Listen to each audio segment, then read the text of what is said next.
How's it going, everyone? Welcome back to the Invest in Wealth channel. Today's video, we are going to be doing a portfolio update for you guys. I hope you guys are doing better than your stock portfolios right now because the market just keeps on dropping here. There's so many red days after red days after red days. I was almost gonna get upset, and then I kind of stopped myself and said, why am I caring so much that my portfolio just keeps dropping? I cannot control the markets. I cannot control the red days or the green days. All I can control is my long-term goals. So right now, why am I caring so much about the day-to-day fluctuations? My investment time horizon is like 30 plus years. So it honestly really does not matter that this number is going down or even up in that case. As long as you guys are focused on your long-term goals, then you are set. Don't get too upset when the markets are dropping. It's honestly, in the long run, does not matter what happens on October of 2023 when your investment time horizon is like 20, 30 plus years. So I just wanted to say that. I know it's tough to see your portfolio value diminish, but really that's just what investing is all about. You never know what's going to happen, and you just kind of have to deal with the fluctuations. There's going to be highs, there's going to be lows, but with that out of the way, let's just hop right into this portfolio update. So right now we are sitting at $139,423. Let's jump right into my first home savings account, see how we did in the last week. So in the last week, we are about break even. We're up about $12. The Canadian banks have been dropping quite heavily here the last couple weeks. Bank of Nova Scotia is my largest bank holding. They have fallen about 3% the last week, 7% the last month. I'm still adding a little bit here and there to Bank of Nova Scotia. I really do like their big yield here.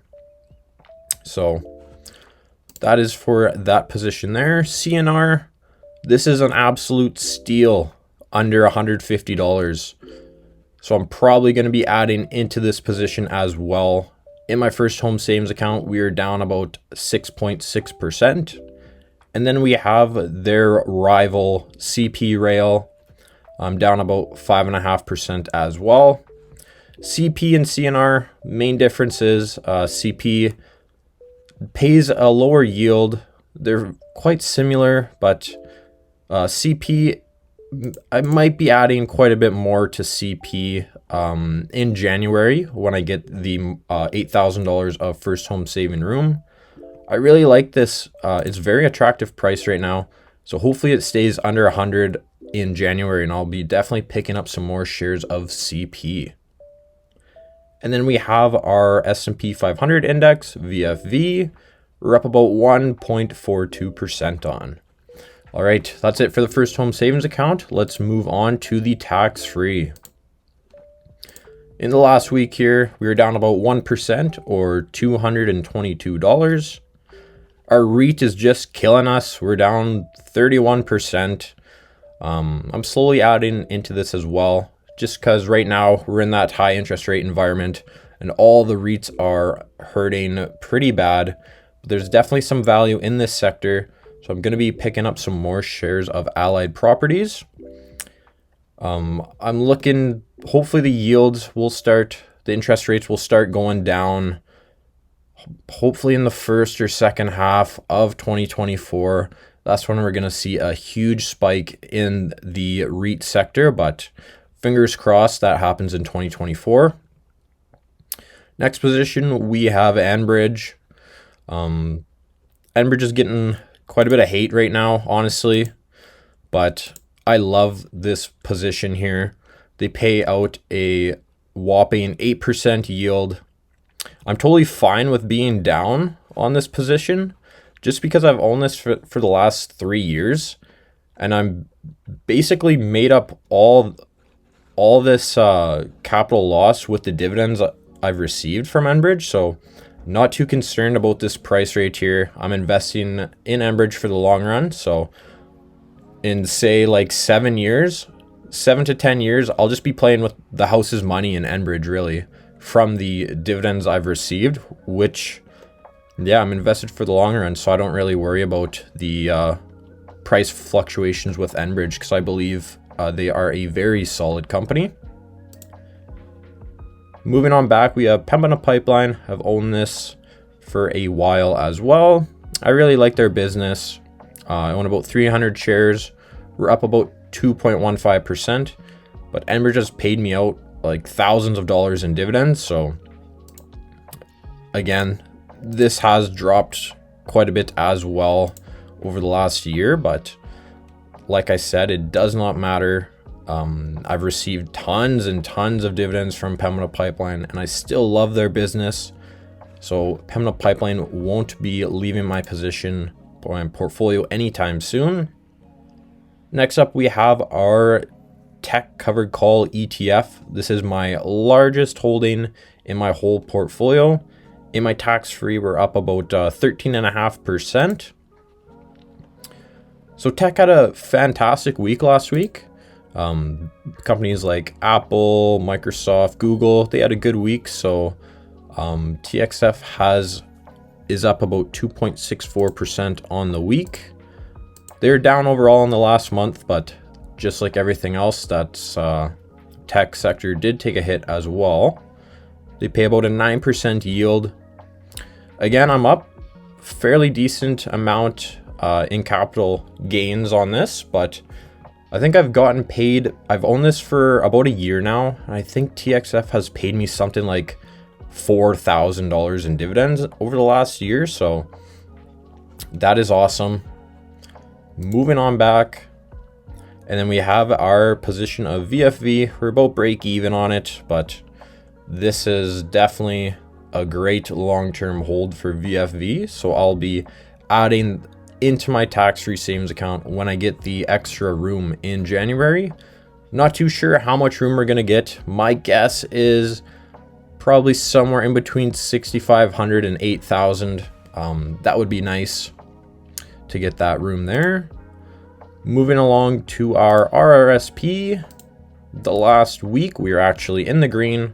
We were up 1% or $112. We have 1 share of CNR. We have 48 shares of Enbridge. CNR is new to this position. I think I just received some dividends, so I just added a share into my RRSP. Then we have our position of Enbridge. We're down about 10%. Then we have a very small position of HYLD. And then again, we have our tech covered call ETF. We're up about 8%. I did receive some dividends from my portfolio yesterday, which we are going to go over in just a second here. So let's take a look at my largest account, which is my non-registered account. In the last week on the Canadian side, we are down 1% or $1,182. These are my positions here. Lots and lots of red. But like I was saying in the beginning of this video, I don't really care. I'm invested for the long term. I own so many quality companies. I'm just not too concerned about this number in this column here. Whether it's red or green, does not matter because my investment time horizon is so far away, I could care less what's in this column really. So let's move on to the US side of my non-registered. We were up actually 3% in the last week or 142 US dollars due to the fact that I just owned the tech stocks here and they did have a very good last week. All right, so that was it for my accounts here. Let's take a look at the recent activity. Activity screen here. Let's go down to where the week started, which was October 2nd. So I did make a small deposit here of $152. Bell was on sale quite a bit, so I did pick up 3 more shares of Bell, or ticker symbol BCE, in my non-registered account. I made another small deposit of $103 and purchased 1 more share of VFV in my non-registered account. I did sell a bit of my Solana crypto, about $500 of that, and I did transfer that to my non-registered account, and I picked up some shares of Enbridge. So I picked up 4 more shares of Enbridge, 2 shares of Bank of Nova Scotia, and 1 share of CNR. And then we picked up another share of Enbridge because I had a bit of money left over. So that's where the $500 went. All these stocks were at a great value. So that's why I decided to pick up shares of all those companies. Just great long-term holds. That's why I decided just to kind of average down on my positions there. Then, like I was saying previously, we did get some dividends in the portfolio. So let's start off with, in our first home savings account, in our VFV ETF, we have received $13.72. In our non-registered account of HMAX, we received $25.74. Again, in our non-registered, we have an HYLD dividend of $29.40. Another dividend from VFV, this time in our non-registered account. We received $19.31. In our RRSP, a small dividend here from HYLD of $1.56. Then in our tax-free account, another VFV dividend of about $1.90. So HMAX and HYLD, these we get monthly. VFV, this ETF, pays out quarterly. So I didn't do too much buying the last week, mainly because I am not making too many deposits to this portfolio until the end of the year in January, when I'll be getting that tax-free savings account contribution room and the first home savings account room. I'm sitting on just cash, just waiting for January. My cash is earning 5.75%, so I don't mind just not adding into my portfolio just yet. I'm just going to wait for my registered accounts contribution room. A sector that my portfolio lacks that is at a great value right now is the utilities sector. I've been keeping my eye on a few of these companies here to add into my portfolio, most likely going to be in January, but I do have my eye on Canadian Utilities. There is some big value in here. Another company you guys will be familiar with is Fortis. There's so much value in the utilities sector right now. I've had my eye on these stocks for quite a while. I haven't pulled the trigger just yet, just because I'm waiting till January. So hopefully these prices do stay low like this, because these are great long-term holds that pay out a nice yield. Utilities do get caught in that high interest rate environment, and it just really pushes the stock prices down. But for those of you who are looking to add some utility exposure to your portfolio, Canadian Utilities and Fortis are both just great quality picks. So just pointing that out. Utility sector only makes up like 0.3% of my overall portfolio. I'm very heavy in the financials, technology, and energy sectors. And then the communication sector, real estate sector, and the industrial sector, they make up under 10%, so they're not huge. But yeah, I'm very heavy in the financials, technology, and the energy sector. So I'm really looking to diversify and add into probably the utilities. Industrials, I get my exposure through CNR and CP, which I love these companies a lot for long-term growth.